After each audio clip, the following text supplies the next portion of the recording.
Dėl referendumo dabar vis dėlto dar. Šitie dalykai vis dėlto. Kiek čia yra valdžios manipuliavimo, jeigu grįžtant prie pono Laučiaus, o kiek čia yra tikro noro išspręsti? Aš noriu pasakyti, kad mes vėl nuėjom truputėlį į šoną ir aš noriu grįžti atgal visgi. Kodėl partija Tvarka ir Teisingumas ir prezidentas Rolandas Paksas kviečia visus Lietuvos žmonės ateiti į referendumą, išsakyti savo valią ir balsuoti už atominės elektrinės pratesimą. Pažiūrėkit, kokia dabar yra situacija. Elektrėnų elektrinė galėtų realiai pagaminti tą būtiną, generuotiną energijos kiekį. Bet žiūrėkit, kokios yra problemos. Dujų vamzdynai neturi pralaidumo tokiam kiekiui transportuoti iš Rusijos. Čia yra pati pirmoji problema, nes mes vien be elektros generavimo, profesorius kolega man pritars, mes turim ir šildyti būstus, mes turime šildyti ir ūkio subjektus. Antras dalykas. Na, bet mes turim tą daryti, bet prie ko čia referendumas? Palaukit. Aš kalbu apie tai, noriu pirmą išvardyti pagrindinės didžiausias problemas. Ar Rusija tokį kiekį dujų turės? Ir antras dalykas. Ar parduos? Ar parduos, visiškai teisingai. Nes nėra nei sutarčių, nei jokios vizijos dėl papildomų dujų pirkimo. Dar vienas klausimas. Kiek tos dujos kainuos? Nes praktiškai perkant papildomą dujų kiekį gali būti tokia kaina, kad elektra, kurią mes generuosim Lietuvoje, jos kaina bus ne 2, o 2,5 karto didesnė negu šiandien. Ir dar viena problema, kad Europa yra pasakiusi, vienas iš komisarų, kad Lietuvai nebus padidinta degimo išmetimo dujų, degimo procese kvota.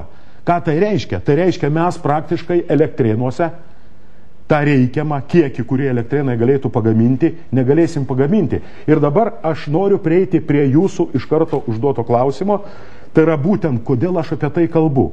Ogi todėl, kad atsirado grėsmė energetiniam saugumui ne vien Lietuvos, bet Lietuvos kaip ES dalies, kuri yra prie sienų, tolimiausių ES sienų, tai praktiškai ta problema persikėlė į Europą, nes mes esam ES nariai. Taip, kad ta šiandien dienai energetinė problema yra nebe vien mūsų tautos, ne vien mūsų valstybės, bet visos ES žmonių problema. Ir jeigu apie tai bus nesuvokta, mes kalbam lozungais. Bet tai kodėl nevyksta dėrybos? Kam reikia dėl to referendumą rengti? Gerbiamas Tomai, ir Laučius šitą pasakė, ir jūs šitą norite, kad aš matyt pasakyčiau. Kalta yra dabartinė Lietuvos Respublikos vyriausybė, kurios ministras pirmininkas yra Gediminas Kirkilas. Na, bet tai galėtų Seimas ar prezidentas inicijuoti? Gerbiamasis, šituos dalykus, aišku, galėtų inicijuoti prezidentas, bet šiandien prezidentas yra užsiėmęs Gruzijos problemų sprendimais. Jisai važinėja į Jungtinės Amerikos valstijas. Aš manau, kad mes būtumėm turėję daug daugiau naudos, jeigu taip aktyviai mūsų valstybės vadovas būtų dirbęs su ES valstybėmis, su ES valstybių vadovais. Aš manau, kad tada jo būtų įsiklausyta lygiai taip pat kaip Jungtinėse Amerikos valstijose dėl geopolitinės situacijos Kaukaze, dėl Ukrainos, būtų įsiklausyta dėl Lietuvos. Ir tai šiandien dieną yra nepadaryta. O tas antrasis klausimas jūsų dėl vyriausybės, tai praktiškai Lietuvos Respublikos vyriausybė, kuri šiandien yra daugumos, nes juos palaiko konservatorių partija, ji šiandien dienai žaidžia, atvirai kalbant, futbolą. Tau nebereikia konservatorių, jau socialliberalai yra. Taip, socialliberalai ir dar visi kiti, kurie yra valdančioje koalicijoje, tame tarpe ir valstiečiai liaudininkai.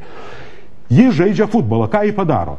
Vietoj to, kad tie žmonės, kurie turi įgaliojimus suteiktus parlamento, plus prezidentas, kažką tai darytų, jie paskiria žmogų, kuris neturi realiai jokios atstovavimo teisės. Tai yra Abišala.